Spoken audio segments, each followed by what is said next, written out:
Ahorita, este, bueno, mis hermanos, continuamos con las clases de exégesis bíblica, la ciencia de la interpretación.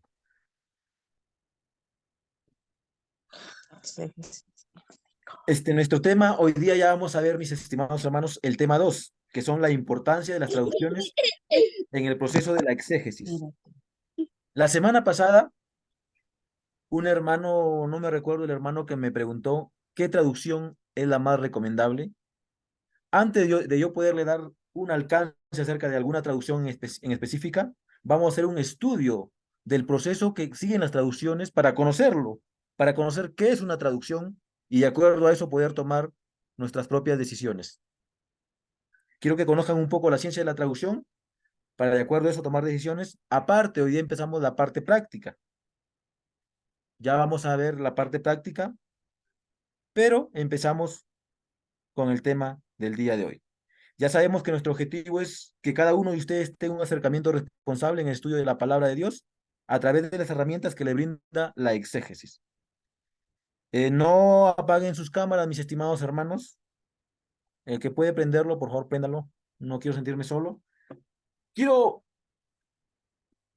empezar con algunas preguntas, mi hermano, mis hermanos. Cualquiera que quiera levantar la mano y participar, por favor, levanta la mano y toma voz en esta clase. Tres preguntas. ¿Qué ya se sabe sobre las traducciones? ¿Qué preguntas se me ocurren sobre las traducciones? ¿Y qué me gustaría investigar o aprender sobre el tema de las traducciones? ¿Alguien que quiera comentar algo sobre lo que ya hemos visto, qué es una traducción, qué es lo que saben de lo que es una traducción?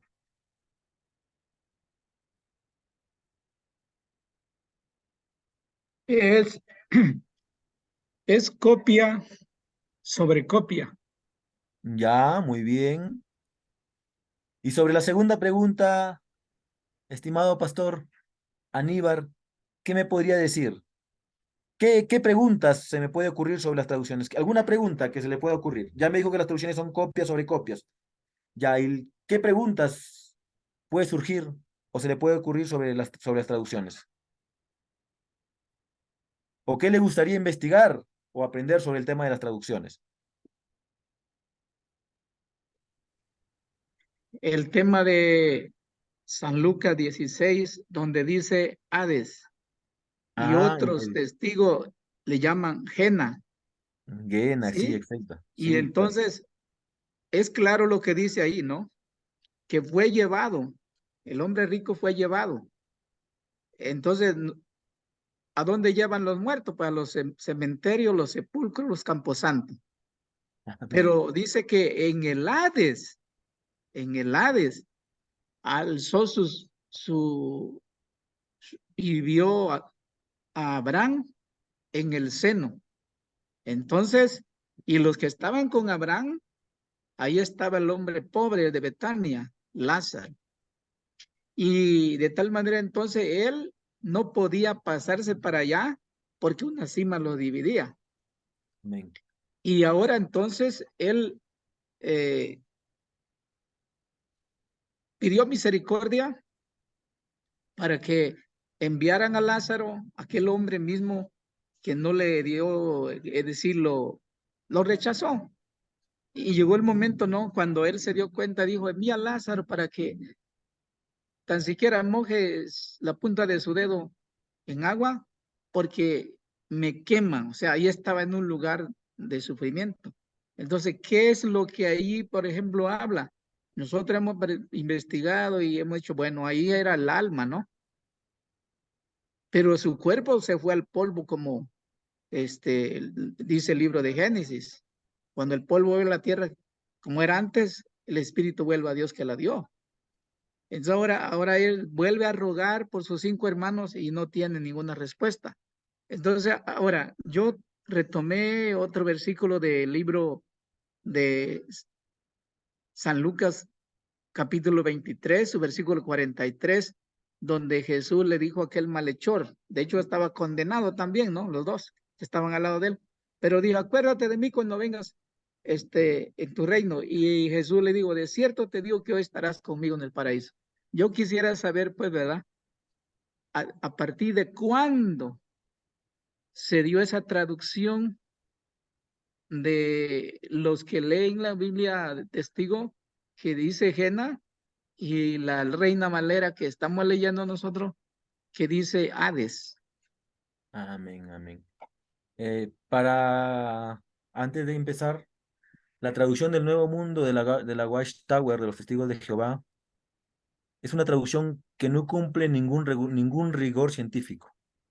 No es una traducción que cumple algún tipo de rigor científico. Es la única traducción que es una traducción no de los idiomas hebreo y griego o de que nacen del texto crítico, no, es una traducción totalmente manipulada. No existe, cada traducción pone, ¿no? Traducida por tal equipo de los idiomas, ¿no? Acá no existe ese equipo. Entonces, la única traducción de todas las traducciones que existen en el mercado o en el mundo, la única traducción que es una traducción sesgada es la de la Watchtower o de los Testigos de Jehová. Y muy buen interés, mi estimado pastor Aníbar. El pastor Aníbar nos dice que las traducciones son copias y eso muy cierto. Y sobre las preguntas sobre el Guena y sobre el rico y Lázaro, son trabajos que se pueden hacer en la exégesis. Y entonces, mis estimados hermanos, el día de hoy empezamos con la importancia de las traducciones en el proceso exegético. ¿Por qué usar traducciones?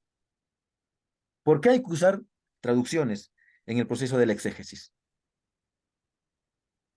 Por un simple motivo. Debemos usar las versiones porque no conocemos los idiomas originales en el cual se escribió la Biblia. Recordemos que la Biblia se escribió en el hebreo, en el idioma hebreo, en arameo y en griego para el Nuevo Testamento.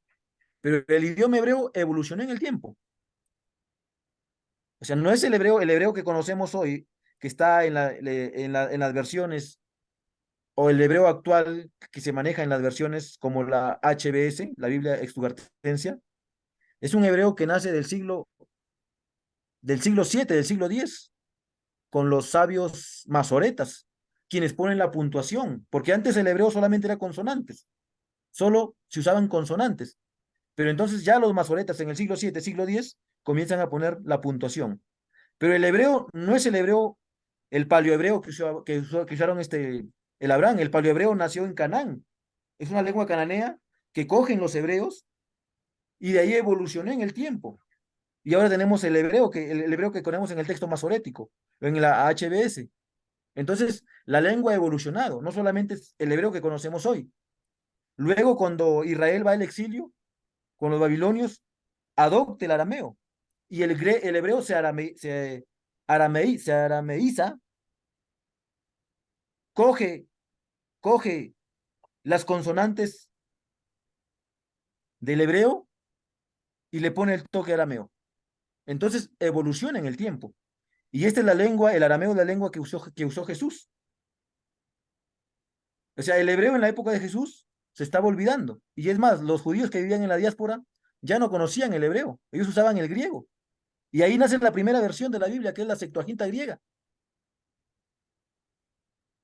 La Septuaginta griega es un texto que Ptolomeo Filadelfo IV manda a traducir, envía una carta al sacerdote de Jerusalén y dice que mande 70 sabios, o según la historia, según la leyenda, manda 72 sabios para que traduzcan la Biblia. Y el griego y los textos del Antiguo Testamento que cita el Nuevo Testamento son de la Septuaginta griega. Entonces el texto ha evolucionado en el tiempo. No es el texto que salió de la mano del autor, sino que evolucionó el idioma, evolucionó los textos, los papiros se copiaron copia tras copia. Entonces ha sido todo un proceso.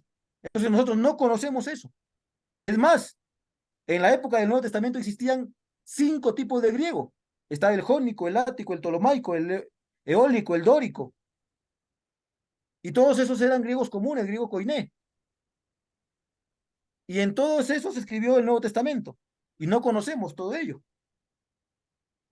Entonces, debemos usar, mi hermano, las traducciones porque no conocemos simplemente los idiomas originales. Las traducciones nos van a ayudar. Si nos casamos con una sola traducción, corremos muchos riesgos. Tenemos que usar varias traducciones. Recordemos que toda traducción es una interpretación. Eso ya lo dijimos. Toda traducción es una interpretación. Y cuando escogemos una sola traducción, nos comprometemos con las opiniones exegéticas de los expertos. Por eso hay que usar varias versiones, porque las versiones difieren unas de la otra. Entonces, eso nos va a ayudar y es mejor usar versiones que difieran realmente para poder ver los cambios bruscos que hay en el texto. Las versiones nos van a ayudar a ver las diferencias, ya que no conocemos los idiomas originales. Si vamos al texto original, o perdón, sí, al texto con el idioma original, podemos ver las diferencias, pero en castellano no se notan. Entonces, ¿qué tengo que hacer? Comparar varias versiones para poder ver las diferencias idiomáticas que existen en el texto. Entonces, mis hermanos, debemos usar versiones porque no conocemos los idiomas. ¿Pero qué versiones usar? Hay que conocer, mi hermano, la ciencia de la traducción. Yo no voy a decir usen esta traducción, no. Les voy a dar a conocer el proceso que sigue una traducción para que de acuerdo a eso ustedes puedan tomar sus propias decisiones. Conociendo. Entonces, ¿por qué conocer la ciencia de la traducción? Porque es por el simple hecho que tengo que escoger traducciones para hacer mi proceso de exegético. Tengo que tener herramientas y tengo que conocer la ciencia de la traducción para poder escoger una traducción que me ayude en el proceso de la exégesis.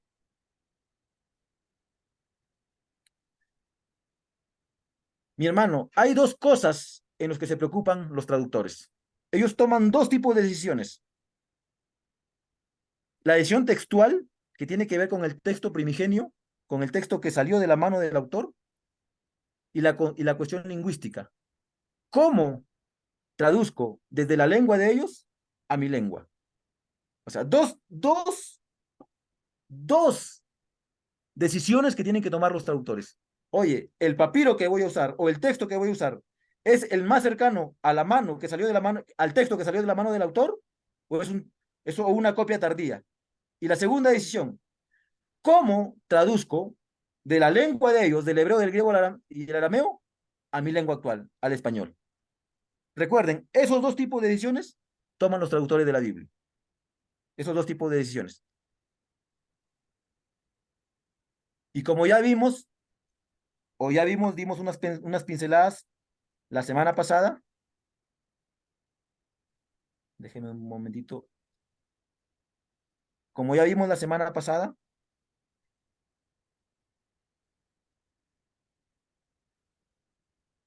que toda traducción es una interpretación.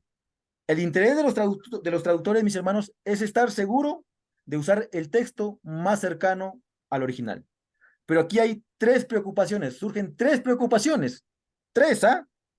Una es que no hay un manuscrito original. Nadie puede decir, oye, este es el manuscrito original que salió de la mano de Pedro. No existe un manuscrito original. Eso ya es un problema. Dos, solo tenemos copias hechas a mano y esas copias se hicieron en un largo periodo. Imagínense, yo lo copio de una manera, el que lo copia le agrega algo, el que lo copia le quita algo, el que lo copia le añade, le quita, le pone a pie de página y el texto va variando en el tiempo. Entonces, ahí hay un problema, ahí hay otro problema. Ahora, el otro problema es que la mayoría de manuscritos son tardíos, son de la Edad Media, tanto para el Antiguo Testamento como para el Nuevo Testamento, excepto con los descubrimientos de los rollos del Mar Muerto, que se dio en el 47, cuando un beduino estaba pasteando sus ovejitas y lanzó una piedra a una cueva y sonó, como que algo se rompió.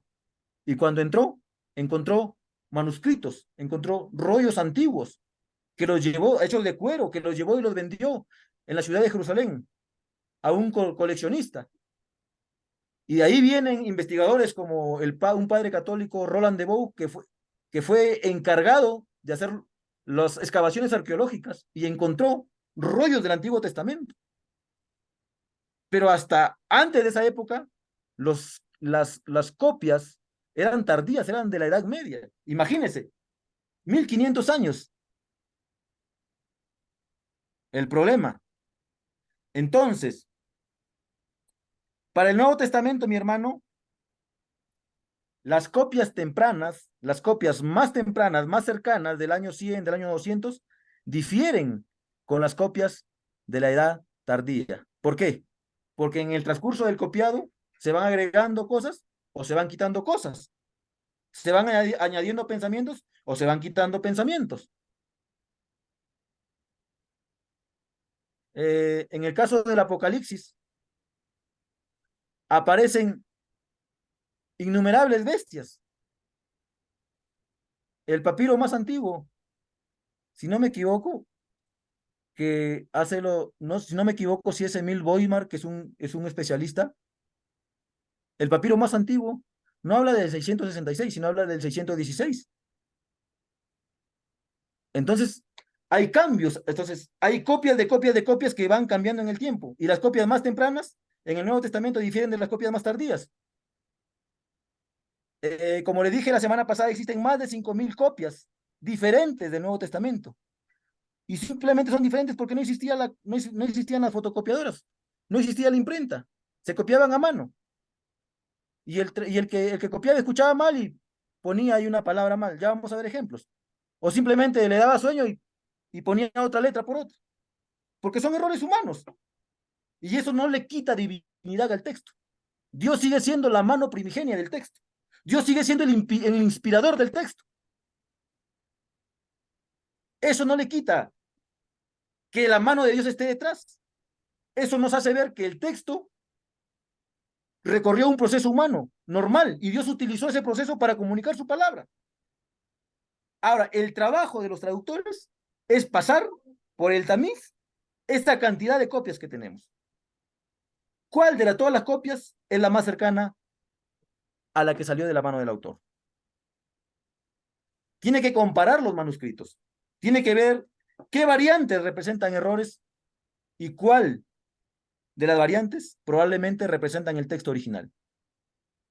Ese es el primer trabajo de los traductores, ¿ah? Y el primer trabajo de todo aquel que hace exégesis. Buscar el texto primigenio que salió de la mano de... Tratar de buscar el texto primigenio. Si no hay ninguna pregunta, sigo avanzando. Entonces, aquí hablamos ya de la crítica textual. Cuando se trata de buscar el texto primigenio, hablamos de la crítica textual. La crítica textual, mi hermano, es una ciencia que intenta descubrir los textos originales en documentos antiguos.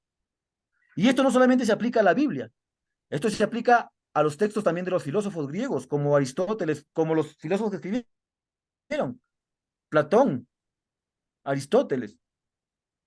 Es una ciencia que se aplica a los textos antiguos. Y se aplica a la Biblia, porque la Biblia es un texto antiguo. Y hay dos consideraciones, mi hermano, en la crítica textual. Ojo, es una ciencia que intenta descubrir los textos originales. Y hay dos consideraciones. Uno, mi hermano, es que la crítica textual trabaja con cuidadosos controles. Es una ciencia muy cuidadosa y considera dos tipos de prueba. Dos tipos de prueba. La prueba externa, que tiene que ver con la calidad y la edad de los manuscritos. ¿Qué tan, la calidad tiene que ver con qué tan posible puede ser que salió de la mano del autor? Y la edad. ¿Qué tan antiguo es el manuscrito? Porque puede ser un manuscrito que se descubrió en el año 1500 y un manuscrito que se ha escrito recién que se haya descubierto recién en el siglo XX, pero el manuscrito descubierto en el siglo XX puede ser más antiguo que el escrito que se descubrió en el 1500. O sea, el hecho de que el manuscrito sea descubierto antes no quiere decir que sea más antiguo. Puede ser que los manuscritos más actuales puedan ser más antiguos, como pasó en el caso de los rollos del Mar Muerto. Teníamos el texto masorético del siglo XV, del siglo XIV, del siglo XII, y con los hallazgos del 1948 se encontraron textos de siglo I, siglo II antes de Cristo en el Antiguo Testamento. Entonces, la crítica textual considera esas dos, la prueba externa que tiene que ver con la calidad y la edad de los manuscritos, y la prueba interna. La prueba interna tiene que ver con los tipos de errores que afectaban a los copistas. O sea, el crítico textual tiene que ver si lo que está en el texto es una interpolación, es una omisión, es un cambio de posición. O sea, el crítico textual estudia todo eso. De repente el copista lo anotó al pie de página y el otro copista que vino lo introdujo al texto como que si fuera parte del texto. O de repente el copista estaba con sueño y cabeció y copió mal, o escuchó mal, o empezó con una letra a las 10 de la mañana y terminó con otra letra a las 4 de la tarde. Y el otro copista que vino, una palabra lo entendió mal, porque estaba escrito como garabatos, y lo copió mal, y lo copió como lo entendió. Entonces la crítica textual se encarga de todo ello. Dos, otra consideración. La crítica textual, mis hermanos, maneja un gran número de variables humanas. O sea, maneja variables humanas, bastantes. Y por lo tanto no es una ciencia exacta. No es una ciencia exacta porque no podemos obtener con total seguridad el texto autógrafo. O sea, no podemos decir, este es el texto que salió de la mano de Pablo. No, no se puede decir con tal seguridad, porque no existe un texto original. Pero sí, la crítica textual es un acercamiento científico al texto. O sea, al texto no me acerco desde mi fe, no me acerco desde mi teología, sino me acerco desde la ciencia. Se puede alcanzar científicamente el texto más próximo. ¿Y cómo? Considerando las pruebas externas y la prueba interna. La antigüedad del manuscrito y cómo los copistas pudieron cambiar el significado del texto, introduciendo algunos errores. ¿Y eso le quita divinidad al texto? No. ¿Sigue siendo inspiración de Dios? El hecho de que yo me acerque científicamente al texto no quiere decir que le estoy quitando la autoría de Dios. Simplemente me estoy dando cuenta que la Biblia tuvo un proceso humano, que Dios lo permitió. Nada más. Ahí tenemos en la diapositiva el papiro P52, que es conocido como el papiro de John Rylands. Se encuentra en Manchester, en el Reino Unido. Este papiro está datado por los especialistas, mis hermanos, aproximadamente en el año 125. Es uno de los papiros más antiguos del Nuevo Testamento, que se conoce como el papiro Rylands. En la parte anversa vemos el texto de Juan, escrito en griego, 18:31 al 33, y al inverso y al reverso vemos, está Juan 37, 18:37 al 38. Es la copia más antigua del Nuevo Testamento y se encuentra en la biblioteca de John Rylands. Entonces, la crítica textual trata de buscar, intenta buscar los textos originales y maneja parámetros, maneja parámetros. Entonces, hay que conocer todo eso, mis hermanos, en la ciencia de la traducción. Para el Antiguo Testamento, mi hermano, las decisiones más importantes se toman en dos manuscritos, que es ¿Dónde el aparece? hebreo. Quiero ¿Alguien mirar quiere tu opinar? programa. ¿Alguien desea opinar? ¿Alguien que tiene una pregunta?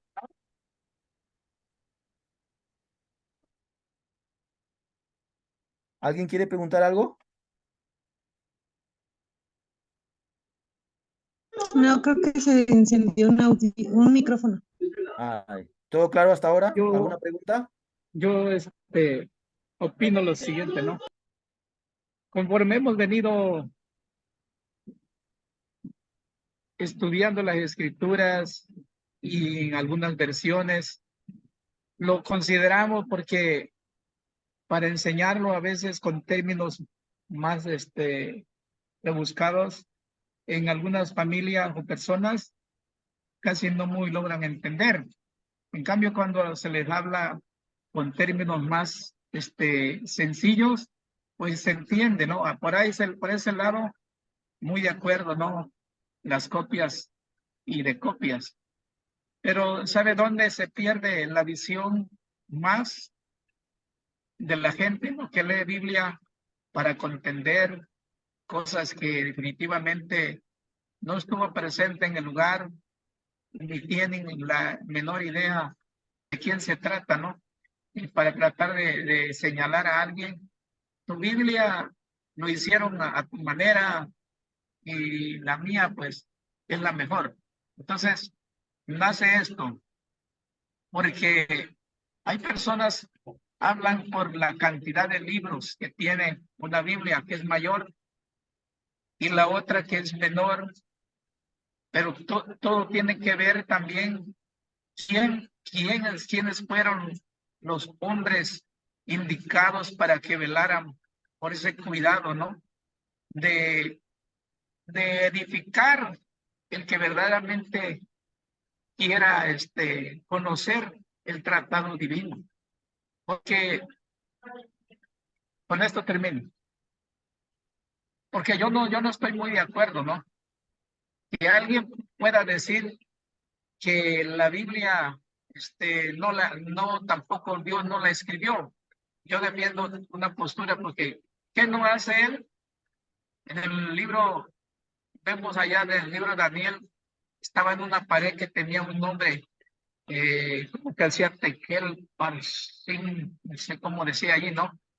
Pero más en el libro de Éxodo 31:18, donde dice que el mismo dedo de Dios escribió los mandamientos. Entonces, ¿qué no puede hacer Dios? Pero mire, hoy en día hay personas que creen también si está en una hoja, por ejemplo, hay unas rayitas ahí que quedaron marcadas y lo adoran, una idolatría ya grande. Y cuando la Biblia nos enseña quién es Dios, el antiguo como en el nuevo, nos enseña quién es Dios y qué pide Dios a la humanidad, ¿no? Que tenemos que hacer. Yo creo, pastor, que esta clase que usted está exponiendo, lo estoy escuchando, pero casi me quedo muy corto para escribir, porque son argumentos muy buenos, ¿no? Para cuando uno se encuentra con gente que también tiene conocimiento, pero le voy a decir claro, con digno respeto. Me tocó una vez una persona me dijo, la Biblia no es el todo, hay otros libros mejores. Y yo dije, mire señor, yo no sé si haya otros libros mejores, yo sé que también conozco algunos otros libros, le dije, pero como la Biblia no, es incomparable. Entonces yo nunca me he parado con alguien así, aunque tenga conocimiento, ¿no? Para discutir cuestiones que para nada aprovechan, no, al contrario, me gusta cuando hay oportunidad de opinión, el rumbo que sigue el cristianismo, porque seguimos grandes ejemplos, ¿no? Que el Padre Celestial nos envió su Hijo amado. Me gusta lo que dice Juan, capítulo 21, versículo 31. Estas se han escrito para que sepáis que el Cristo es Hijo de Dios y para que creyendo tengáis vida en su nombre. Entonces me agrada, me gusta mucho lo que estamos viendo. Son hechos pasados es un producto de investigación, pero muy bien, pastor, y gracias por darme la oportunidad. Muchas gracias, Pastor Aníbal. El texto de la Biblia es palabra de Dios. Dios la inspiró en un contexto, en una situación histórica, y permitió, aquí vemos la mano de Dios en todo esto, vemos la mano de Dios. Dios está dirigiendo todo esto. Y detrás de todo esto, detrás de todo esto se encierra una ciencia que Dios permite, que es la ciencia de la crítica textual. Y Dios lo permite para que veamos que sus textos son veraces, que sus textos son sinceros, que ahí está el influjo de Dios. Como una vez alguien me dijo, oye, Moisés no fue el autor del Pentateuco. No lo fue Moisés. A mí no me importa. El autor primigenio es Dios. Y con eso me basta. Con eso me basta. O sea, si fue Luchito, si fue Pepito, si fue Moisés, Dios usó a cualquiera de ellos para plasmar su pensamiento. El autor primigenio es Dios y eso para mí es suficiente. Entonces, mi hermano, para tomar decisiones, los críticos, los que hacen las traducciones, para tomar decisiones, usan dos textos para el Antiguo Testamento. El texto masorético, que es un siglo, que son copias medievales, pero ya ahora tenemos los manuscritos del Qumran, que son mucho, 1500 años, 1600, 1700 años antes que el texto masorético. Y son fieles al texto masorético. O sea que la tradición de los copistas, de los, aquellos que copiaban el texto, fue tan fiel, tan preciso que hay errores humanos, como les digo, errores humanos, pero el texto, el mensaje cambia. La esencia, la verdad teológica, la verdad de Dios, no cambia. Entonces, mi hermano, el texto masorético, todos los traductores van a estas dos fuentes, al texto masorético y a la Septuaginta griega, que es del siglo III, siglo II antes de Cristo. Y se traduje, y este texto, la Septuaginta, se traduce para la comunidad judía de Alejandría. Y como le dije, Ptolomeo Filadelfo IV envía una carta al sacerdote de Jerusalén para que le diga que quiere el texto hebreo, el texto hebreo traducido al griego en su biblioteca, porque en Alejandría existía la biblioteca más grande de aquella época. Era la biblioteca más grande. Y Ptolomeo Filadelfo quería tener todos los libros en su biblioteca. Y manda la carta al sacerdote de Jerusalén, y el sacerdote de Jerusalén, según la carta de Aristeas, que es que no se sabe si es histórica, manda 72 sabios, que en 72 días traducen la Biblia, y al juntarlas coinciden. Y por eso se le llama la Septuaginta, o la versión de los 70. Y es la primera traducción que se hace del texto hebreo, del texto del Antiguo Testamento, a otro idioma. Es la primera traducción. Y es el texto que usaron los apóstoles o los escritores del Nuevo Testamento para citar el Antiguo Testamento. O sea, cada vez que encuentren una cita del Antiguo Testamento, es la Septuaginta griega, porque el idioma que ellos manejaban era el griego, y por lo tanto usan el texto griego. Y por eso había toda una discusión entre hebreos y cristianos, entre los judíos y los cristianos. ¿Por qué? Por el tema, no, ustedes usan la Septuaginta griega, nosotros usamos el texto hebreo. Y se discutían. Y por eso llega el concilio de Yania en el siglo I, después de Cristo, donde se fija el texto hebreo. Y por eso tenemos algunas Biblias incluyen más libros, la Biblia protestante incluye menos libros en el Antiguo Testamento, porque hay dos concilios. El concilio de la comunidad judía en Alejandría y el concilio de los judíos en Yania. Los griegos incluyeron el libro de Macabeos y otros libros más. Yania no, Yania los sacó y los puso como deuterocanónicos. Por eso conocemos en las Biblias católicas como los libros deuterocanónicos. Y ojo, cuando Casiodoro de Reina traduce la Biblia, en la Biblia del Oso, que es la primera traducción de Casiodoro de Reina, incluye los deuterocanónicos. En la Biblia del Oso están incluidos los deuterocanónicos. El libro de Macabeos es un libro muy hermoso para conocer la historia judía en la época de antes de Cristo. Si queremos conocer historia, tenemos que ir a ese libro. No son malos. Son libros de historia que hay que conocer. O sea que no satanicemos nada, mis hermanos. Dios permite el proceso y el dinamismo histórico para que podamos tener conocimiento de su palabra. Y aquí quiero ver, mi hermano, un pequeño cambio que hubo, miren. Primera de Samuel 8:16, según Reina Valera del 60. La Reina Valera traduce del texto masorético. Y Primera de Samuel 8:16 en la NBI. Y la NBI traduce de la Septuaginta griega. Recordemos que la Septuaginta griega es del siglo II antes de Cristo. Y el texto masorético es del siglo XV, siglo XIV, siglo XV. Es un texto más tardío. Por ejemplo, Primera de Samuel 8:16. ¿Alguien puede dar lectura, por favor? Antes, ahí está en la diapositiva. Si puede. Amén. A ver, por favor, hermana Araxa. Tomará vuestros siervos y vuestras siervas, y vuestros mejores jóvenes y vuestros asnos, y con ellos hará sus obras. Amén. Muy bien, gracias. Hermana Araxa, y ahora lee la que está al costado en la nueva versión internacional. Además, les quitará sus criados y criadas, y sus mejores bueyes y asnos, de manera que trabajen para él. Amén. Miren, ¿cuál es la diferencia? A ver, ¿quién me dice cuál es la diferencia?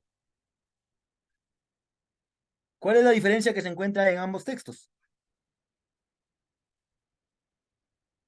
A ver, hay que usar la exégesis. ¿Cuál es la diferencia? Es el primer trabajo del exégesis. Dice que en una no habla de los criados y las criadas, Ya, pero habla también de siervo, ¿no? Como podría ya, ser, pero hay una diferencia ahí entre los criados y criadas. La ya, otra ahí es de los mejores bueyes ya. y asnos. Y en el otro no hay bueyes. Y, Ah, ahí hay una diferencia, miren.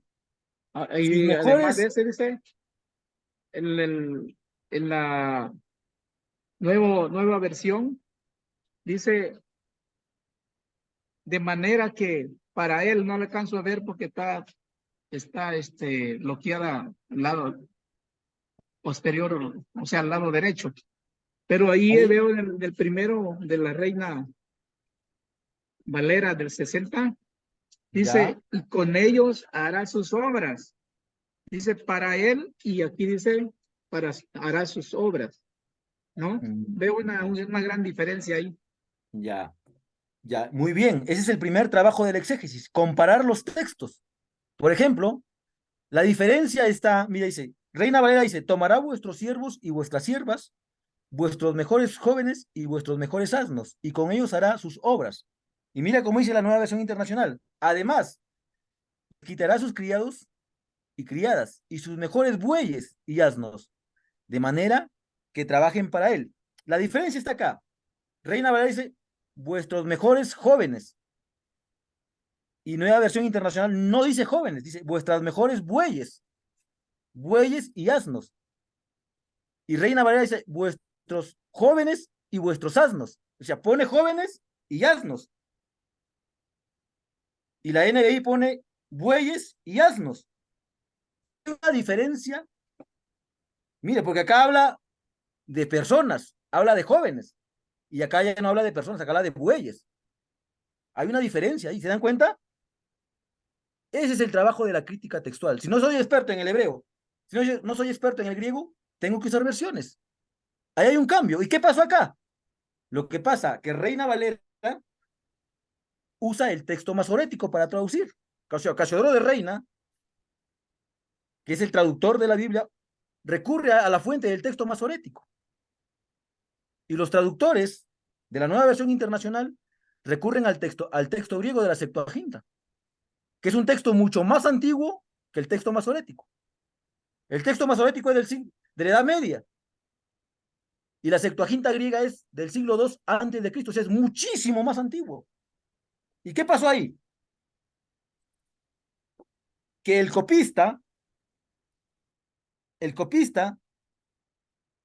usó, en el hebreo, puso una letra mal, porque la letra es Bajiriquén, y él pone, y se escribe con H, jóvenes, pero el copista puso una Q y cambió todo el sentido. Ya no dice jóvenes, sino dice bueyes. Y el copista que copió la copia de la copia, lo copió con el error. En cambio, y ahora los traductores actuales van a la Septuaginta. Y en la Septuaginta ya no dice bueyes, sino dice jóvenes.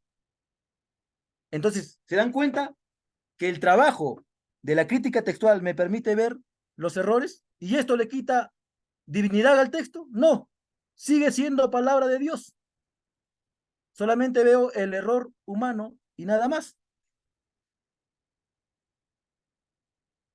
Jóvenes es un término improbable, mi hermano, para usarlo como paralelo con asnos. No se puede usar jóvenes y asnos. El escriba copió incorrectamente una sola letra que cambió todo el significado. La Septuaginta se tradujo en el siglo II antes de Cristo y antes de que se cometiera el error. Entonces, el texto masorético, como ya coge una copia donde el copista cometió el error, entonces lo traduce como asnos. Y NBI, que va al texto griego de la Septuaginta, lo traduce como bueyes. ¿Cuál es el texto más cercano? El texto de la Septuaginta, que es más antiguo. Entonces ahí vemos un ejemplo de crítica textual. Entonces, esa es la parte práctica de la crítica textual. Ahora, mi hermano, para el Nuevo Testamento, en el caso del Nuevo Testamento, la mejor prueba externa se conservó en Egipto. En Egipto, mi hermano, existió una escuela de copistas que eran muy minuciosos al momento de traducir el texto, de copiar el texto. Recordemos que en aquella época, para el Nuevo Testamento, se escribía en papiros, y el papiro solamente duraba máximo 6, 7 meses. Y es más, para escribir los papiros se usaba el hollín, sin fijador. O sea, el hollín de los hornos, con un palito que se llamaba calamus, se copiaban los papiros y después de 7 meses se borraba, el papiro se podría, había que volver a copiar. Y entonces, en Egipto se conservó una escuela de copistas, por así decirlo, más cuidadosos, más confiables. Y mi hermano, cuando una prueba temprana de cualquier parte del Imperio Romano coincide con esa prueba de la Escuela de Egipto, se considera como una prueba conclusiva, o sea que ese el texto pudo ser el más cercano a la mano, al que salió de la mano del autor, al texto que salió del texto que salió de la mano del autor. Y ahí vamos a ver otro problema de la crítica textual. ¿Quién puede tomar quién puede leer, por favor, Primera de Corintios 6:20, ahí está en la diapositiva, en Reina Valera 1960, y al costado lo tenemos en la Nueva Versión Internacional. Amén, amén. Ahí estamos comparando versiones, estamos en la parte práctica. Y eso es lo que van a hacer ustedes. ¿Lo Adelante, leemos? Pastor Aníbal.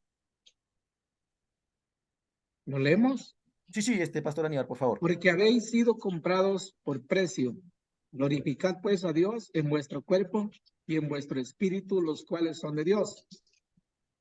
Hacia la 1 Corintios 6:20, nueva versión. Fueron comprados por un precio, por tanto, no alcanzo a ver las otras palabras. Por tanto, honren. A Dios. Honren con su cuerpo a Dios. Por tanto, honren con su cuerpo a Dios. ¿Cuál es la diferencia ahí? Según Reina Valera y según Nueva Versión Internacional. Aquí no, en la Reina Valera de 60 habla de glorificar, pero en la otra no tiene glorificar a Dios, ¿no? Ya. Y vemos la otra. Dice uno, porque habéis sido comprados. Y ahí dice la otra va directo, dice, fueron comprados por un precio. ¿Sí? Entonces Ya. ahí cambió las palabras. ¿Por qué? La palabra ¿por qué? Ya, muy bien, Pastor Aníbal. La Pero mire, otra, y a ver, vuestro espíritu tampoco no aparece en la nueva versión. ¿Sí? Ese es el cambio sustancial. Ahí está el Yo creo problema, que, mire. yo Y creo en que esa es vuestro la base más espíritu, importante, ¿no? claro, porque dice, mire, en Nueva Versión Internacional aparece solamente cuerpo, nada más. Pero en Reina Valera aparece espíritu, los cuales son de Dios. O sea, cuerpo y espíritu son de Dios. Y acá dice que vuestro cuerpo es de Dios. ahí hay un añadido, cuerpo y espíritu. ¿Y qué pasó ahí? Este cuerpo y espíritu no aparece en los textos más antiguos. Los papiros más antiguos no lo tienen. O ¿Qué sea que pasó? la versión, Aparecen manuscritos medievales ya, en manuscritos posteriores del siglo XV, siglo XIV. Pero no aparece en ninguna fuente griega temprana, mi hermano, en ninguna fuente que utilizó la iglesia de habla latina incluso, de Occidente. ¿Y qué pasó? Lo que pasa es que este texto se copió en monasterios.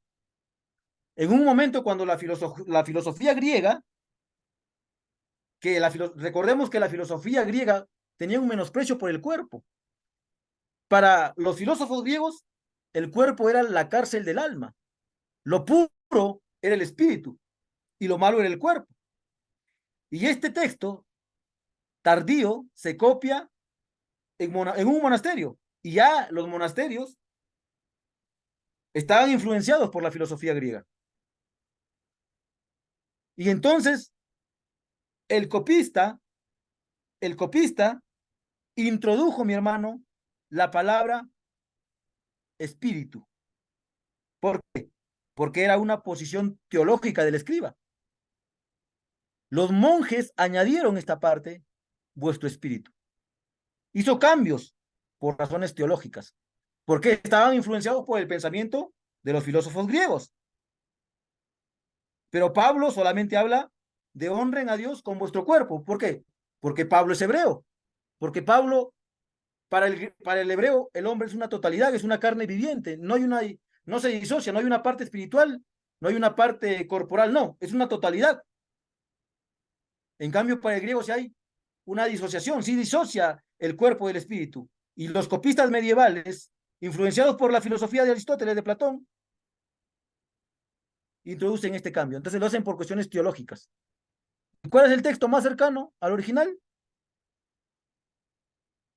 Honren con su cuerpo a Dios. Nada más.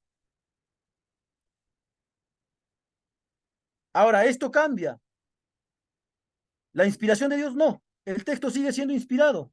Lo único que vemos que vemos el proceso humano en la transmisión del texto, nada más. Pero el autor principal, primigenio, sigue siendo Dios. Y no hay ningún problema con eso. Entonces continuamos. Ya vimos un ejemplo de crítica textual en el Antiguo Testamento y en el Nuevo Testamento. Ahora, desde las ciencias bíblicas ya tenemos dos textos establecidos, tanto para el Antiguo Testamento como para el Nuevo Testamento. Para el texto hebreo del Antiguo Testamento tenemos la Biblia hebraica Stuttgartensia. Es un texto crítico, un texto ya revisado por los especialistas. Ellos ya establecieron cuáles son los textos, el texto más cercano que pudo haber salido de la mano de los copistas o de los escribas hebreos. Y para el Nuevo Testamento tenemos el Nestle Aland. Es el texto griego, el texto crítico, que fue realizado por dos especialistas en crítica textual. Estos dos textos, mi hermano, se usan como base para toda traducción que ustedes vean moderna, nacen de estos dos textos. Para el Antiguo Testamento cogen la Biblia Stuttgartensia, que se hizo por la Sociedad Bíblica Alemana en la ciudad de Stuttgart, Alemania, y para el texto griego usan el Nuevo Testamento de Nestle Aland. O sea, toda traducción salen de estos dos textos. ¿Y cuál es el aporte de estos dos textos? Yo quiero que vean ahí hay, en la parte derecha está el texto griego del Génesis y en la parte izquierda está el texto griego. Este es un texto crítico, un texto ya establecido. Y en la parte de abajo, donde está el cuadro rojo, el cuadrito rojo, no sé si lo pueden ver, esa parte se conoce como el aparato crítico. En Bueno, el aparato crítico aparecen todos los cambios que ocurrieron por la mano del copista. Se conoce como aparato crítico porque ahí encuentras toda la información de los papiros. Ahí encuentras la información de los cambios que pudieron haber hecho. Igualito, tanto para el Antiguo Testamento como para el Nuevo Testamento. Esa parte de abajo se conoce como el aparato crítico. Y todos aquellos que hacen traducciones van al aparato crítico para investigar cuál es el texto más primigenio, el texto primigenio que pudo haber salido de la mano del autor. Entonces, estos dos textos son herramientas para el exégesis, incluso para la ciencia de la traducción. Hasta aquí, ¿alguna pregunta? Una pregunta. Pastor, Aquí sí. vamos viendo, ¿no? Cómo se traduce, ¿no? Del hebreo, griego ¿No se y escucha? para la Reina Valera. ¿Sí es? Tuvo que ser. No, Reina Valera, recuerda. Adelante, adelante. ¿Por qué hago la pregunta? Porque algunos dicen, bueno, mi Biblia es la verdadera porque, bueno, estoy hablando de la iglesia tradicional, ¿no? Dicen que es la mejor Biblia, la verdadera. Entonces yo, en algunas áreas que pudimos ver, como en los tiempos de Martín Lutero, cuando se hablaba en latín, el pueblo no entendía. Entonces ven la necesidad de cómo traducirlo de un lenguaje para que pudieran entender, porque yo en aquellos tiempos Se también corta, Pastor escuchaba Aníbal, yo su audio, en no se algunas escucha bien. iglesias, ¿no?, que hablaban en latín, pero yo no entendía yo nada. Al contrario, me daba miedo porque era yo un niño. Pero cuando ya hablaban en el lenguaje que hablamos, el español, entonces ya muy claro, ¿no? Eso ya lo hablaban pues las monjitas, ¿no? Pero entonces no hablamos mal de nadie porque Dios es único y Él los va a juzgar un día, ¿no? No nosotros, pero hablamos una verdad, ¿no? Yo Así es, manejo esto. Esta Biblia no tuvo que pasar al latín porque del griego eh, fue traducido al español, no pasó en latín, por eso ahí marca otra diferencia. así es, Pastor. Ujú. Sí, recordemos que las traducciones latinas, la primera traducción latina la hace San Jerónimo, un monje católico, y la iglesia la sacralizó. O sea, el texto que por años, toda la Edad Media gobernó a la iglesia. La primera traducción, antes de San Jerónimo ya existían traducciones como la Vetus Latina y otras traducciones, pero San Jerónimo hace la traducción al latín y mete su teología. Y entonces la iglesia canonizó por años ese texto. Pero, y yendo a lo anterior, Reina Valera, ahorita le doy la palabra, Pastor David. Reina Valera, recordemos que Reina Valera, cuando traduce la Biblia, no existían todas las investigaciones que tenemos hoy. O sea, hoy tenemos desde las ciencias bíblicas investigaciones como los descubrimientos del Qumran, los papiros de Nag Hammadi. O sea, hay un montón de descubrimientos que ahora la ciencia ha avanzado. Reina Valera hace su traducción en el 1500, cuando no habían todos esos descubrimientos arqueológicos. Entonces, Reina Valera para su época, fue una muy buena traducción, fue un aporte tremendo de ese hombre que tradujo la palabra de Dios al castellano. La primera traducción de la Reina Valera fue la Biblia del Oso. Entonces, él hizo un gran aporte y ese texto influyó tremendamente en el lenguaje que hoy conocemos. Es un texto que ha hecho un gran aporte a nuestra cultura, a la humanidad. O sea, no lo estamos criticando, simplemente estamos diciendo que a partir de ahora, desde los descubrimientos de las ciencias bíblicas, nos podemos acercar un poco más al texto primigenio, nada más. Eh, Pastor David. Sí, Pastor Carlos, interesante lo que está usted comentando. Y creo que aún como estudiantes, como predicadores, predicadores. Hay mucho todavía por conocer.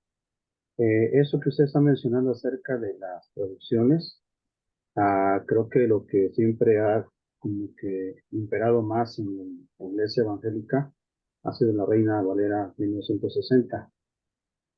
Bueno, independientemente de su traducción que fue posterior, por ejemplo, veo que en ciertos versículos, como el que acaba usted de mencionar, el Nuevo Testamento de Primera de Corintios 6:20, donde la Nueva Versión Internacional habla acerca nada más de honrar a Dios en el cuerpo. En la primera carta a los Tesalonicenses 5:23 habla acerca de que debemos nosotros santificar todo nuestro ser, y la Nueva Versión Internacional, dentro de ciertos paréntesis, algo así, es decir, habla también de espíritu en el cuerpo. Entonces, hablando de que independientemente que un texto, aunque omita la palabra espíritu, la Biblia en general habla acerca de este ser, como dice 1 Tesalonicenses 5:23, donde incluye no solamente el cuerpo, sino el espíritu y el alma. Acordémonos que somos tripartitos. Entonces, tampoco nos podemos quedar en un solo texto como para poder tener una doctrina. Tenemos toda la Biblia, todos los libros también que creo que vienen reforzando ciertos puntos doctrinales, o en este caso ciertos comentarios o puntos de vista, ¿no? Entonces creo que usted decía, ¿verdad?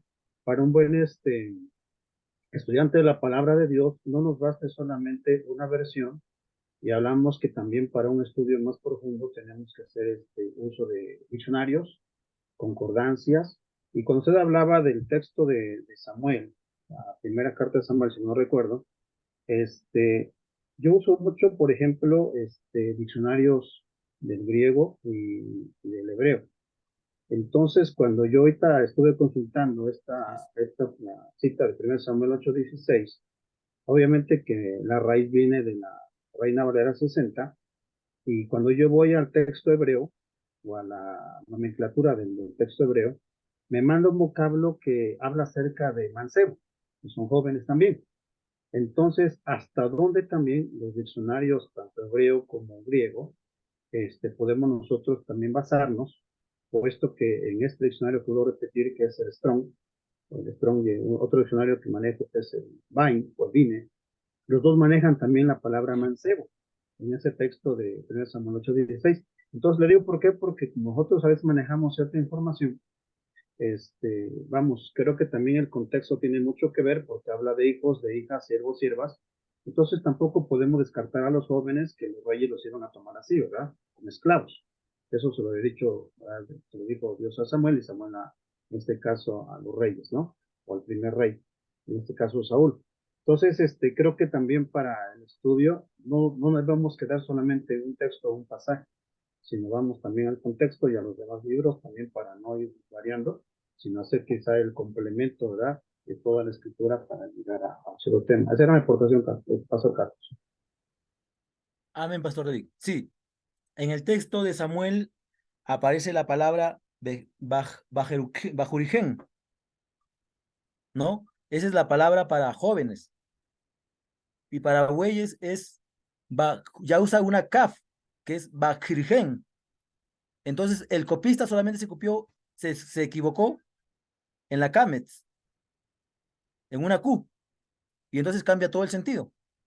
Y eso está en los textos, o sea, eso es ciencia, eso está en el texto masorético y está en la Septuaginta griega. Hay un cambio ahí de letra. Cambia una Hei por una Kamet. Y todo lo demás es igual. Y entonces hay un cambio de sentido del texto. Nada más. O sea, son errores que los copistas cometían al momento de copiar el texto. Y en el texto, donde Pablo dice que santifiquéis vuestro espíritu, vuestra alma y vuestro cuerpo, lo que pasa es que la iglesia estaba siendo influenciada por el pensamiento griego y despreciaban el cuerpo. Pablo les habla en su lenguaje y le dice, oye, santifiquen vuestro espíritu, alma y cuerpo. Les está hablando en su lenguaje, pero Pablo es judío. Pablo piensa como judío, pero les habla en su lenguaje para que puedan entender el mensaje.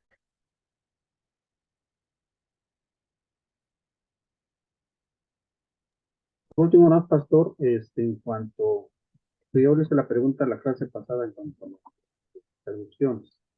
Ya, ¿hasta dónde en su estudio, en su experiencia en esta clase, podemos nosotros, o es recomendable el poder tomar también estos diccionarios, en el caso que le dije de Strong, Vine, para poder también fundamentar ciertas investigaciones, sobre todo, ¿no? No tanto Sí, enseñanzas en investigaciones, porque lo que a mí me ayuda mucho es que me dan, ¿cómo se llaman? Muchas citas bíblicas dentro de, ya sea la palabra, dentro del texto o el tema, en los cuales, digo, se hace más completa, ¿no? En la enseñanza. Pues, ¿hasta dónde puede ser cómo se llama, confiable estos diccionarios? sí, el Vine es un muy buen diccionario. El Vine es un buen diccionario. En el texto, en el hebreo, tenemos el diccionario de Alonso Schockel, que también es muy bueno, muy buen hebraísta Alonso Schockel, y de un peruano, ¿cómo? Se me fue de la mente. Se me fue de la mente, pero hay un peruano también, que tiene un buen diccionario hebreo, de hebreo. También, el Strong también es bueno, o sea, el Strong también es bueno, pero hebraístas buenos, Alonso Schockel, muy bueno, tiene un texto hebreo muy bueno, entonces es una muy buena fuente para consultar. Y el otro de un peruano, se me fue el nombre de la cabeza ahorita, pero lo tenía. Sí, pero también Vine es muy bueno. Yo uso Vine, también uso el Vine. Uso el Vine, también consulto a Strong, también consulto, o sea, cuanto más fuentes puedo usar, es mucho mejor, mucho mejor. ¿Alguna pregunta más?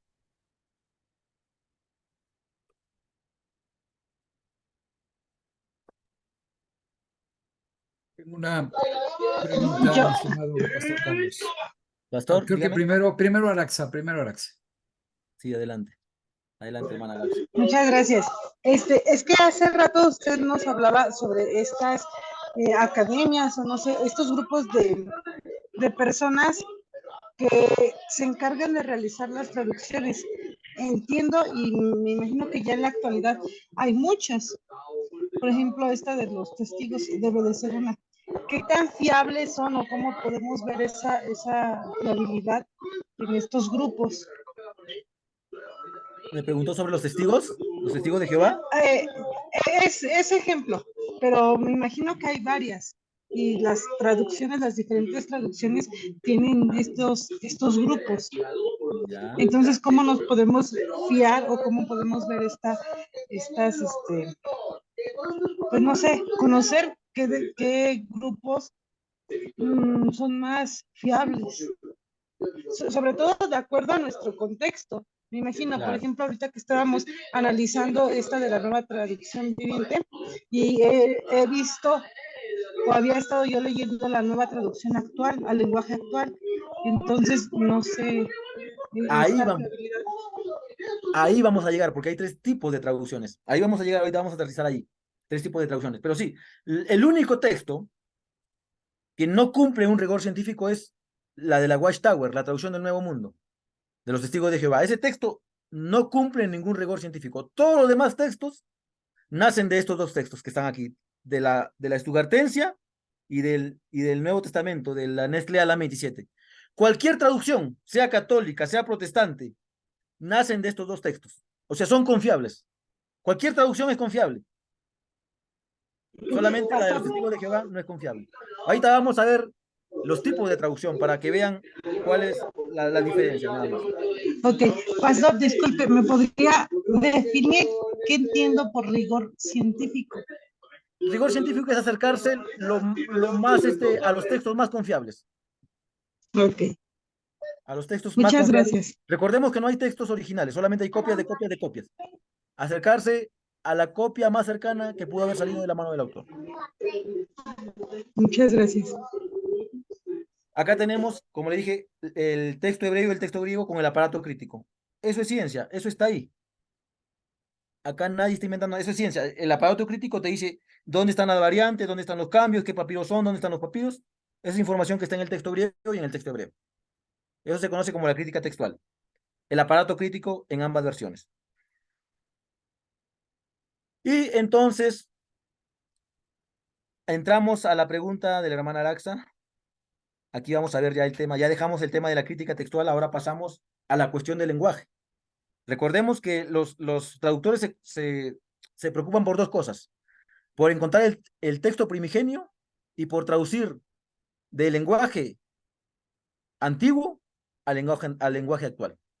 Por ejemplo, los traductores, mi hermano, se encargan de transferir las palabras, no solamente las palabras, sino las ideas del idioma original, ya sea el hebreo, el griego o el arameo, al idioma receptor, es decir, a nuestro idioma.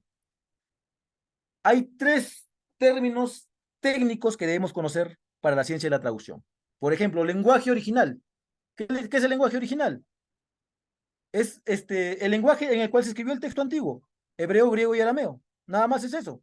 Ahora, la lengua receptora, ¿cuál es? Nuestra lengua. Es nuestra lengua la que se traduce, en este caso, el castellano. Y ahora, la distancia histórica tiene que ver con la diferencia que existe entre la lengua original, es decir, entre la lengua hebrea, griega o aramea y nuestra lengua. Hay una diferencia histórica. Hay diferencia en palabras, en gramática, en expresiones idiomáticas, en cultura y en historia.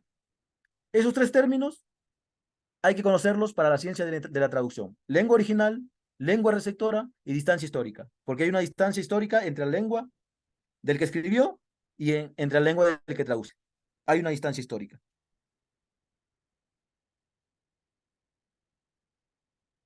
Entonces, mi hermano, traducir es comunicar. El traductor primero recibe el mensaje, al leer, recibe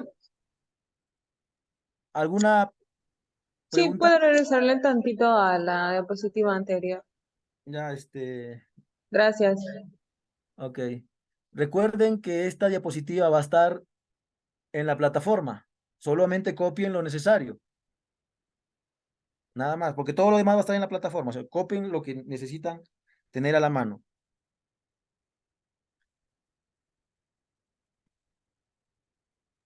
Sí, gracias. Ok. Entonces avanzamos. Entonces, mis hermanos, traducir es comunicar. El traductor primero recibe el mensaje, lo procesa y luego lo traduce. O sea, se convierte en emisor. O sea, recibe el mensaje, lo procesa en su mente, luego se vuelve emisor de ese mensaje en el otro idioma. O sea, primero entiende el mensaje en su lengua, en el hebreo, en el griego, en el arameo, después se vuelve emisor de ese mensaje, lo traduce al castellano, al inglés, al idioma que lo va a traducir.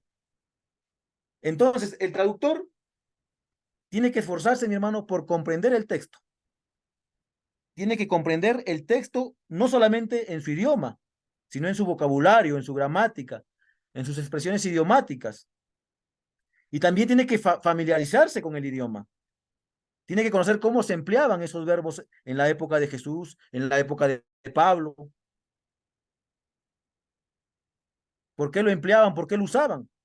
¿Cómo se hablaba? Recordemos que para el Nuevo Testamento habían 5 tipos de griego. Entonces, el traductor tiene que conocer eso. Por ejemplo, la carta a los romanos usa el griego ptolomaico, que es un griego jurídico. Y por eso hay que conocer para poder entender los términos que usa Pablo. Entonces, el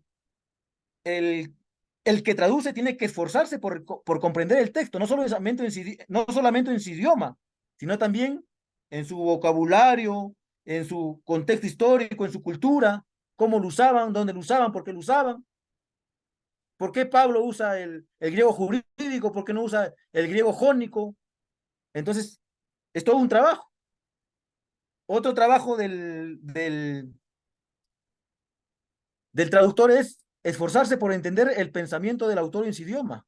Tiene que entender el pensamiento del autor. Por ejemplo, cuando Pablo usa la palabra carne, ¿está hablando del cuerpo o está hablando de la naturaleza pecaminosa? O sea, hacer eso el traductor para poder traducir. Si no conoce, se cometen los errores de traducir desde el pensamiento griego. Carne, como el cuerpo, algo malo.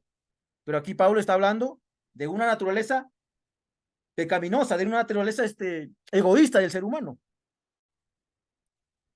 Entonces, el traductor tiene que esforzarse por entender el pensamiento del autor en su idioma para luego poder traducirlo al castellano. ¿Y qué es lo que pasa con el traductor? Que comprende el texto de cierta manera, como vimos al principio. O sea, el traductor es un intérprete a la vez y está influenciado por sus prejuicios filosóficos, por sus prejuicios teológicos, por su política, por su psicología. O sea, el traductor no está exento de nada, es un intérprete más. Por eso hay que ir a las versiones.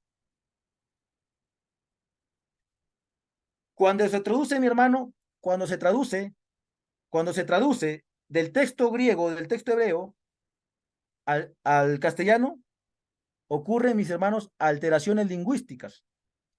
Porque una misma idea se puede expresar de manera diferente en idiomas diferentes. Por ejemplo,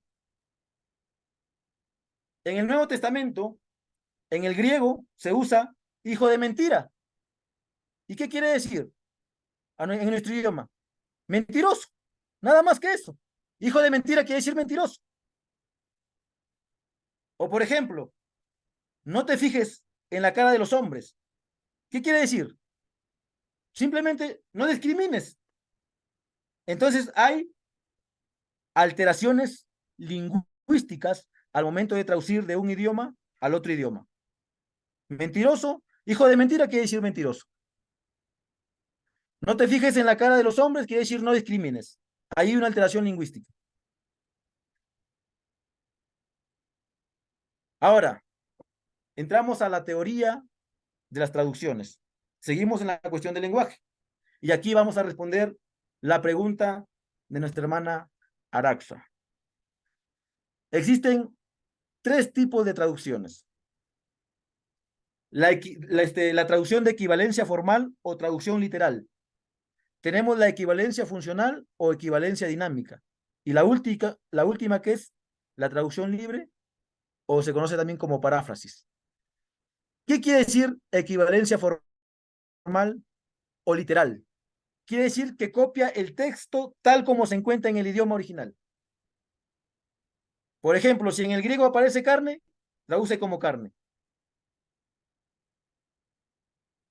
Y estas versiones son buenas para hacer exégesis, porque se ajustan al idioma original.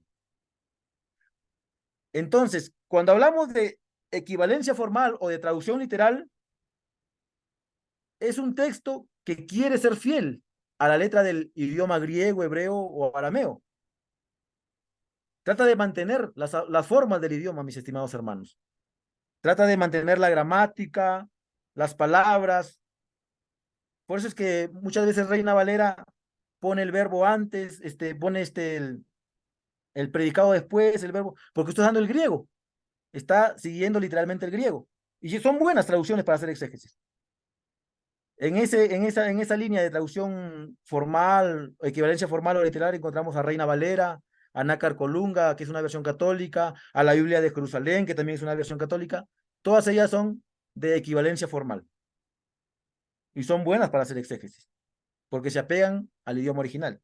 Ahora, las otras traducciones son la de equivalencia funcional o equivalencia dinámica. Aquí, estas traducciones se encargan de mantener el significado. O sea, procuran mantener el significado de los idiomas originales. Por ejemplo, aquí tenemos, en esta lista tenemos a la NBI, a la Nueva Versión Internacional. Por ejemplo, Nueva Versión Internacional no traduce carne, traduce el significado, naturaleza pecaminosa. Mientras que Reina Valera traduce literalmente el griego, la NBI traduce el significado, que quiere decir naturaleza pecaminosa o naturaleza egoísta. Ahí está la diferencia. Entonces, estos dos tipos, tanto la traducción literal como la traducción dinámica, son buenas para hacer exégesis. Porque la primera me traduce literal el texto griego y el otro me traduce el significado. Entonces ya tengo el lado literal y el lado del significado. Entonces, usar este dos tipos de versiones son buenas para hacer la exégesis. Y como le dije, hay diferentes versiones. Ya les dije que en la literal tenemos Reina Valera, la Biblia de Jerusalén, Nácar Colunga, Cantera Iglesias, y mientras que la NBI es una muy buena traducción actual, que es de equivalencia dinámica, que traduce el significado, más no las palabras. Ahora, la otra traducción, que es la traducción libre, que también se conoce como paráfrasis, ahí está la PDT, está la Biblia Dios habla hoy, está la Biblia católica, la latinoamericana. Ellos traducen las ideas, ya no traducen el significado, sino traducen las ideas del texto.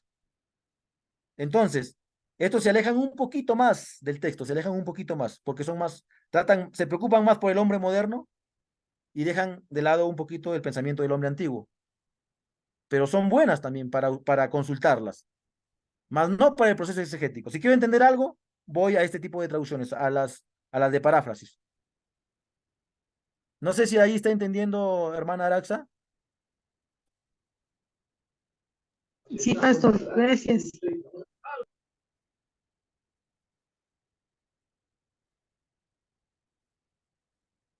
A ver, ¿alguna consulta? Bueno, si no hay, entonces continuamos. Entonces hay tres Sí, tipos. ¿cuál había dicho? Ay, había dicho las tres de paráfrasis, era Dios habla, la Sí, ahorita ya católica, la llegamos, ahí, latinoamericana. ahí Ok. en las diapositivas están les he puesto las versiones para que las tengan a la mano. Ahorita vamos a Gracias. llegar ahí.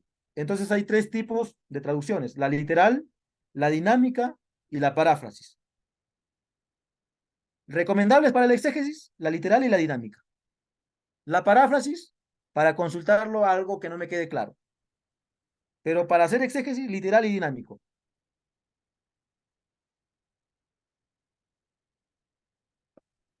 A ver.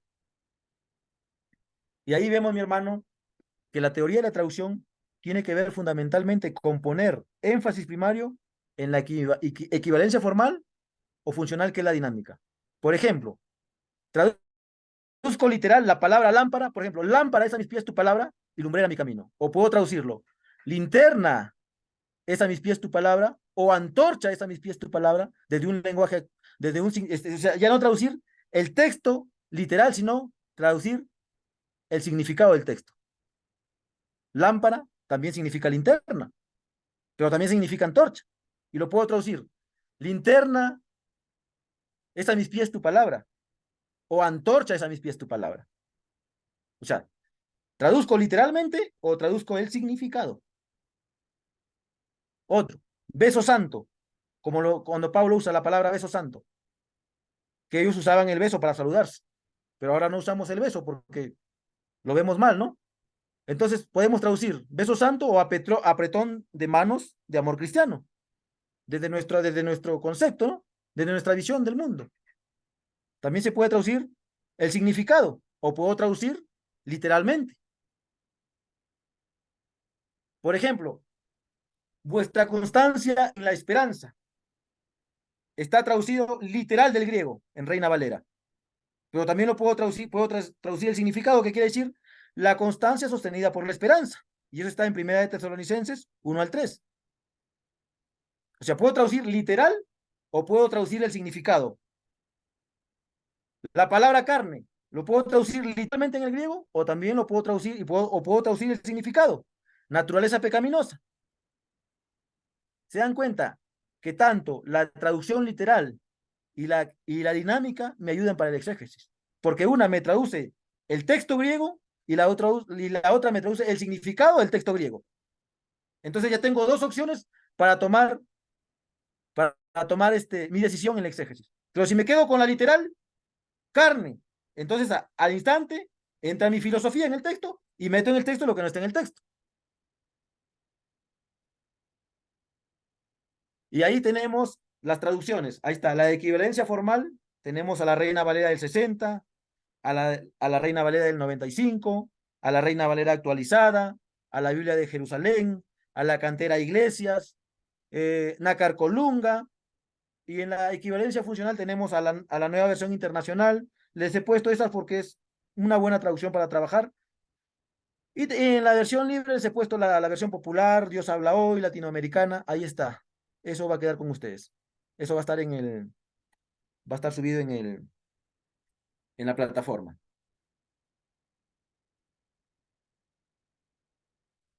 Y ahora, mis hermanos, terminamos con la tarea.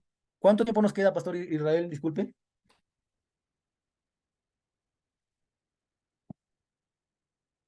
¿O Pastor David? Si no me recuerdo, 3 minutos. Ah, No, ya creo hace que 12 estamos minutos terminando. se Sí, ya acabó la tenemos que clase. terminar. Sí, sí, ya ahí terminamos. Aquí terminamos. Ya, entonces, Pero antes de que termine, yo le quería preguntar, hay algo importante que tenemos que tomar en cuenta cuando no tenemos mucho conocimiento de lenguas, de traducciones, de versiones, que el marketing de las librerías es muy fuerte. Y, por ejemplo, nos hacen creer que una versión es una traducción y así la etiquetan. Entonces caemos en las garras del marketing como compradores compulsivos, aquellos que anteriormente pues podíamos estar comprando libros, Biblias, material bíblico, y bueno, ahora con la tecnología pues está muy compacto. La pregunta es, ¿la Biblia Peshita de la lengua siriaca es una traducción o es una versión? Porque cuando salió, dijeron, esta es una traducción directa de la fuente original del hebreo, ¿no? Y todo el mundo, no, no.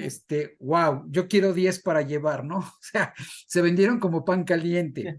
Por eso hago mucha advertencia con esta visión del marketing, cómo influye en nuestras decisiones, cómo es que ponen comentarios de un gran traductor, de un gran experto en hebreo, bíblico, ancestral, ¿no? Casi en lenguas muertas, con doctorado en lenguas babilónicas. Entonces, pues nos espantan, nos sorprenden y caemos, ¿no? Estoy haciendo una hiperbólica de mi comentario, estoy exagerando, pero a Sí, lo que sí. voy es que dado a que existe el marketing y la forma en que venden y fundamentan las nuevas Biblias a través, sustituyendo una versión por una traducción, ¿cuál sería su comentario de la Biblia Peshita? Sí, la peshita, bueno, ¿por qué recurrir a una fuente secundaria? A la peshita. Mejor vayamos a las traducciones en castellano, porque tanto la peshita o la vulgata no son, o sea, no son textos, son traducciones, ya son traducciones de segunda mano. Entonces, vayamos a las traducciones que tenemos a la mano. Y recordemos que las traducciones de alguna manera se hacen para vender. Okay. O sea, se hacen para vender. Hay traducciones que tratan de llegar, ¿no? Al lenguaje del hombre, para que el hombre entienda la palabra de Dios, pero también hay versiones que son netamente comerciales. Entonces hay que tener cuidado con eso. Hay que tener cuidado con eso. Y en el tema de la pechita, no sé si le contesté, pastor. Sí, ¿Sí? está bien, muchas gracias, muy amable. Claro. Ya, terminamos aquí, mis hermanos. Otro problema que existe es el problema de distancia histórica. Las distintas traducciones manejan de manera diferente esta forma de traducir la distancia histórica. Por ejemplo, en los pesos y medidas, vatos, cefas, homer, ciclos y talentos. Oye, si yo leo esto ahorita en castellano, no me dice nada. ¿Qué es un vato? ¿Qué es un cefa? ¿Qué es un homer? ¿Qué es un ciclo? ¿Qué es un talento? A mí no me dice nada porque No. está traducido literal del hebreo o del griego. Entonces, ¿cómo lo traduzco? Entonces lo traduzco a mi lengua, desde mi lengua. Por ejemplo, codos, Reina Valera traduce codos y la nueva versión internacional traduce metros. Entonces, como que ya tengo una idea más o menos, ya con una traducción dinámica, ya me está dando una idea de lo que quiere decir, de la distancia histórica. Y también hay eufemismos que se deben traducir. Por ejemplo, cuando dice en 2 Samuel 13:14, la forzó y se acostó con ella. Por ejemplo, ¿qué quiere decir eso? Que la violó. La violó. son eufemismos. La forzó y se acostó con ella. En una traducción dinámica quiere decir que la violó. Es eso. O sea, acá me pone más problemas para entender porque la forzó y se acostó con ella. Un poco más complicado para interpretar. Pero ya en una traducción dinámica me dice, oye, esto quiere decir que la violó. Por eso es bueno utilizar tanto una traducción literal y una traducción dinámica. Porque la una me traduce el texto literal y la otra me traduce el significado. ¿Qué significa? La violó. ¿Qué significa? O sea, ¿qué significa que se la forzó y se acostó con ella? Quiere decir que la violó. ¿Qué significa cos? Cos significa metros. Entonces, ahí terminamos y una tareita. Tienen que seleccionar una perícopa, o sea, un pasaje de la Biblia, un pensamiento completo, no una frase fuera de su contexto, sino un texto dentro de su contexto, completo. Y por favor, hacen la comparación en 2 versiones o en 3 versiones, como ustedes quieran, 2 o 3 versiones. Pueden usar Reina Valera y Nueva Versión Internacional o la que ustedes quieran. O pueden usar la Biblia de Jerusalén, la Reina Valera, la Biblia de Jerusalén y la NBI, que traduce el significado del texto. Las 2 primeras son literales y la otra, tercera, es que traduce el significado, es dinámica. Entonces, el trabajo es eso, poner, así como a ver, acá, mira, por ejemplo, ahí he puesto un ejemplo. Este es el ejemplo que yo he puesto, ¿no? Mateo 5:32. En una columna he puesto la Reina Valera, en otra columna la Biblia de Jerusalén, en otra columna la NBI y en otra columna la Dios habla hoy. Ese es el trabajo. Identifiquen si hay algún cambio. Si hay ningún cambio, no hay problema. Si hay algún cambio, lo resaltan y lo marcan de negro, así como está ahí, en ejemplo. ¿Está correcto? ¿Entendido, mis hermanos? Sí, muchas gracias. Entendido, Ya, hermano. pero ojo, cojan un texto completo porque ese va a ser su texto que van a llevar hasta el final del exégesis. Y por favor, lean, si pueden, lean todo el libro. Escojan libros pequeños, no cojan libros grandes. Lean todo el libro para que puedan entender el pensamiento del autor. Pero ya vayan seleccionando su texto con el cual van a trabajar. Ese texto que vayan a seleccionar, que sea el texto con el que van a trabajar hasta el final del exégesis, por favor. Y lo ponen en 3 columnas. Y para que reflexionen, eso ya es para ustedes. ¿Qué cosas aprendí sobre el tema? ¿Qué cosas me gustaría, me generan duda todavía? ¿Y qué cosas todavía no entiendo? Esas son preguntas para que ustedes reflexionen sobre su aprendizaje. Y muchas gracias, mis estimados hermanos. Gracias por su tiempo. Gracias por participar. Gracias, pastor. No sé si tienen alguna consulta, sino para cerrar.